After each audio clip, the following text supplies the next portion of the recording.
ప్రజలు ప్రతిపక్ష హోదా ఇచ్చినా ప్రజల వద్దకు ఎందుకు వెళ్లడలేదని బీఆర్ఎస్ అధినేత కేసీఆర్ ను సీఎం రేవంత్ రెడ్డి ప్రశ్నించారు. రవీంద్ర భారతిలో నిర్వహించిన బసవేశ్వర జయంతి వేడుకల్లో పాల్గొన్న సీఎం రేవంత్ 10వ తరగతి ఫలితాలు విడుదల చేశారు. బీఆర్ఎస్ రజతోత్సవ సభలో కేసీఆర్ చేసిన ప్రసంగానికి స్పందించారు. బీఆర్ఎస్ సభకు తాము సంపూర్ణంగా సహకరించినట్లు రేవంత్ తెలిపారు. గత ప్రభుత్వ పథకాలు నిలిపివేసినట్లు కేసీఆర్ చెబుతున్నారని, ప్రజాపాలన, రైతు రుణమాఫీ, రైతు బంధు ఏది ఆగలేదన్నారు. తెలంగాణ ఇచ్చినందుకు గాను కాంగ్రెస్ ను విలన్గా కనిపిస్తుందా అని కేసీఆర్ పై మండిపడ్డారు.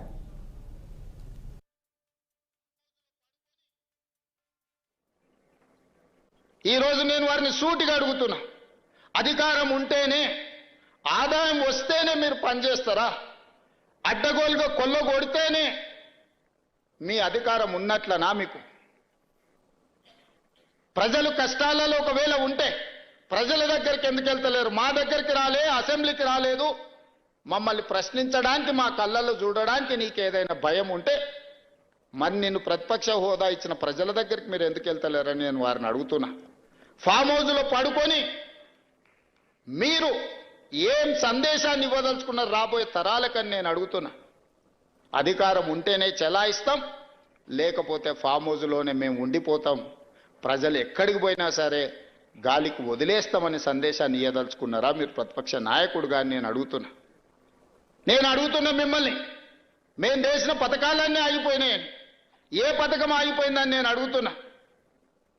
రైతు బంధు ఆగిపోయిందా? షాదీ ముబారక్ ఆగిపోయిందా? కళ్యాణ లక్ష్మి ఆగిపోయిందా? Fee reimbursement ఆగిపోయిందా?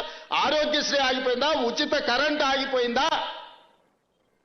ఈ రాష్ట్రంలో ప్రజా పాలన ఎక్కడైనా ఆగిందా అని నేను అడుగుతున్నా.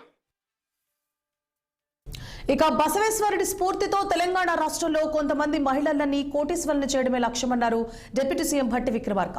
ఇందుకోసం రాష్ట్ర ప్రభుత్వం వడ్డీ లేని రుణాలు 21,000 కోట్లు ఖర్చు చేస్తోందని తెలిపారు.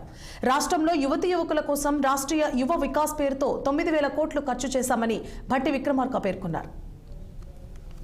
అంబేద్కర్ గారు చెప్పినటువంటి ఆలోచనల్ని అమలు చేస్తున్నటువంటి ఈ ప్రభుత్వాన్ని వారి స్ఫూర్తికి వ్యతిరేకంగా ఉండేటువంటి కొద్దిమంది రాజకీయ పార్టీల సంబంధించిన వ్యక్తులు ఈ ప్రభుత్వాన్ని విమర్శించడమే పనిగా పెట్టుకొని పోతా ఉన్నారు. నిన్నగా మొన్న జరిగినటువంటి వరంగల్ సభలో ఓ పెద్ద ఆయన మాట్లాడుతూ అన్ని వైఫల్యాలు, ఏందయ్యా వైఫల్యం?